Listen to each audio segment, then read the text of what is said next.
wonderforce.com. جوانانی که به شما حکایت کردیم حنظله بود و دیگرش سعد هست. جوان بودند، از خاندان بنی سلیم بودند. میگه قدش بسیار کوتاه بود و رنگش سیاه بود و شکلش بسیار شکلی ناخوب بود، صورتی خوب نداشت، یعنی بی‌زیب بود بگیم با یک لفظ عادی امروزه ما و شما. نزد رسول اکرم آمد گویا رسول الله، آیا همین سیاه پوستی من، آیا همین بدرویی من، آیا همین قد کوتاهی من سبب می شود که من جنت داخل نشوم؟ رسول الله گفتند نه. گفتند ای سعد، گفتند در اسلام ما ملت، در اسلام ما صورت، در اسلام ما شکل هیچ اهمیت ندارد. اگر دلی تو سرشار ایمان باشد و تو از شرک خالی باشی، البته وارد جنت میشوی. سعد چی گفتند؟ ای پیغمبر خدا، مادامی که صورت و قد و پست اینها در اسلام هیچ اهمیت نداشته باشند، چرا که امت اسلام بر من کسی دختر نمیدهد؟ هر خانه‌ای که داخل میشوم از شکل بیزیب من آنها چیکار میکنن؟ نفرت میکنن، دختری خودشون در نکاح من نمیدارند. رسول اکرم گفتند ای سعد از جای خود خیز، خانه عمرو ابن وهب میروی، دختری دارد، میگویی که من دختری تو را در نکاح همین سعد در آوردم و اون دختر را به خانه خود بیار. وقتی میگه سعد خانه عمرو ابن وهب رفت، در را تق تق کرد. عمرو ابن وهب از خانه بیرون شد. سعد را دید. سعد گفت ای عمرو، گفت پیغمبر خدا مرا خانه تو روان کرد با امیدی که دختری تو را در نکاح من درآورد. عمرو چی گفت؟ عمرو گفت ای سعد، گفت من نمیخواهم که دختری من در نکاح تو باشد. من نمیخواهم، زیرا دختری من زیبا است، زیرا دختری من باکره است، شوهر نکرده است. من نمیخواهم که در نکاح تو باشد. حضرت سعد پشیمان شدند، پس گشتند. یگانه جایی که اونها راضی دل میکردن مسجد بود، خواست با مسجد بیاید. امروز بسیاری پدرها مثل همین عمرو ابن وهب هست. امروز ما و شما جدا میکنیم در کجا یک بچه پولدار است، در کجا یک بچه‌ای که صورت خوب دارد، یا در کجا یک دختری که دختری فلان با دولت است. امروز ما و شما جدا میکنیم، لکن خطا میکنیم.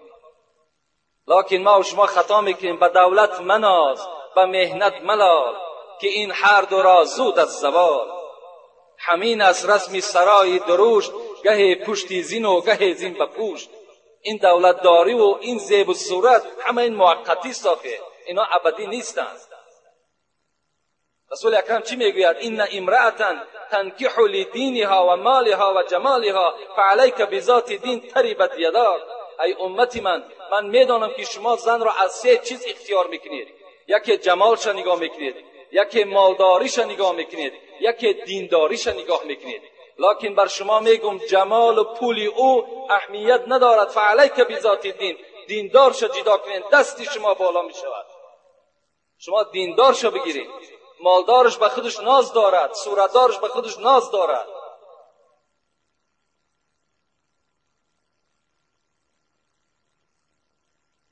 حضرت سعد گشتند.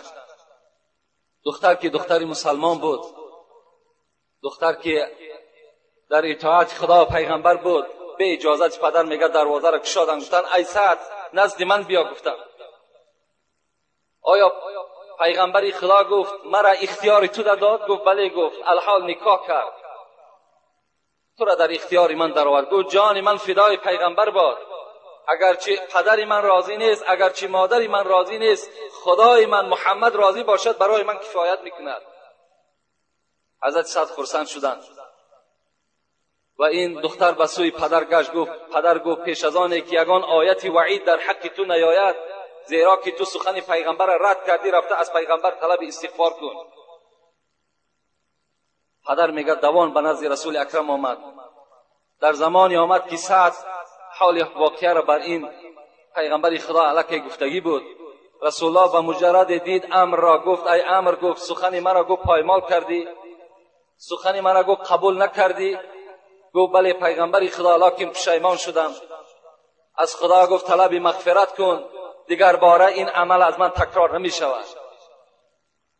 رسول الله در حال میگه دعا کردن در حق این عمرو ابن وهب و به سوی سعد گفت رفته از بازار گفت مهر تا بخر، مهر این دختر را بخر، خلینگ این دختر را بخر. سعد حضرت که سرشار ایمان بود میگه وجودش و محب پیغمبر بود، وقتی میگه داخل بازار شد با آواز به گوشش رسید که تمام کسانی که صاحب اسب هستند بر اسب ها سوار شوند و از پی پیغمبر خدا روان شوند که پیغمبر به جنگ احد می رود. سعد این سخن شنید و امید خریدن مهر آمده بود، لیکن سومی که داشت چی خرید؟ یک نیزه خرید، یک شمشیر خرید، یک اسب خرید. بالای اسب میگه سوار شد، شمشیر را در کمر خود آویزان کرد، نیزه را در دست گرفت و به میدان جنگ از پس پیغمبر رفت. وقتی میگه در میدان جنگ رسول اکرم سعد دید، رو پرو شد، گفت هل انت سعد؟ تو همون سعد نیستی که امروز توی داشتی تو؟ حضرت سعد چی گفتم؟ بله گفتم پیغمبر خدا، دل من طاقت نکرد شما در میدان جنگ آلوده گرد و خاک و سعد در پهلوی زنش باشد، این برای من پسند نآمد. و در محاربه میگه حضرت سعد میگه بناگاه از دست مشرکان میگه به زمین افتاد. خبر آمد که یا رسول الله سعد در حالت نزع جان است. رسول اکرم آمد میگه سر مبارک این سعد بالای زانوش گذرانید و کلمه های شهادت و کلمه های طیبه را میگه بر زبان این سعد میگه تلقین میکرد و حضرت میگه جان به حق تسلیم کردن. رسول اکرم میگه این نیزه و این شمشیر و این اسب از دست سعد گرفتن و گفتن این را برده در دست دختری وهب بتین و بر پدری وهب خبر بتین که امروز خداوند بر سعد از دختری وهب دیده بهترین و زیباترینش نصیبش گردانید. این گونه جوانمردی و این گونه شجاعتمندی در راه خدا این جوانها چکار کردند؟ کمر همت بستند. و دیگر قهرمان بهترین این جنگ احد این حضرت علی بود. حضرت علی در این جنگ از همه صحابه ها دیده بهترین شجاعت و بهترین کارنمایا را صاحب کتاب میگد نشان داد. حتی رسول اکرم میگد یک قوم 50 نفره بود، حضرت علی را سفارش داد ای علی این قوم در اختیار تو، که آنها هجوم به سوی رسول اکرم داشتند. حضرت علی مثل امیر حمزه میگه در داخلی وقتی که جنگ می در آمد دیگر یافتش نمیشد. میگه حضرت همین قوم 50 نفره را پریشان کرد. رسول الله دید خوشنود شد، گفت علی منی و انا منه، علی از من است، من علی هستم. جبرائیل میگه در میدان جنگ بود، از بالا چی گفت؟ انا منهما، ای رسول اکرم من از تو از علی هستم، اگر علی از تو باشد تو علی باشی، من از هر دو شما هستم. در همین جنگ حضرت علی میگه 60 زخم برداشتند که خود حکایت میکند 14 زخم همین میگه بسیار عمیق بود، بسیار چقور بود، بسیار دردمند بود. از همین 14 زخم چقوری این میگه 4 تا این مرا بر زانو افتان، یعنی در 4 ضربه این میگه من بر زمین زدم.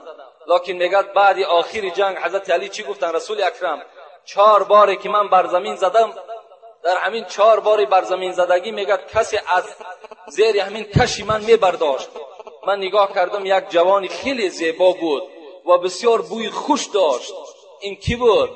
رسول اکرم گفتن خوش به حالت علی، این برادر من جبرائیل بود، این برادر من جبرائیل بود که از زیر کشی تو میبرداشت و تو را به سوی میدان جنگ حواله میکرد.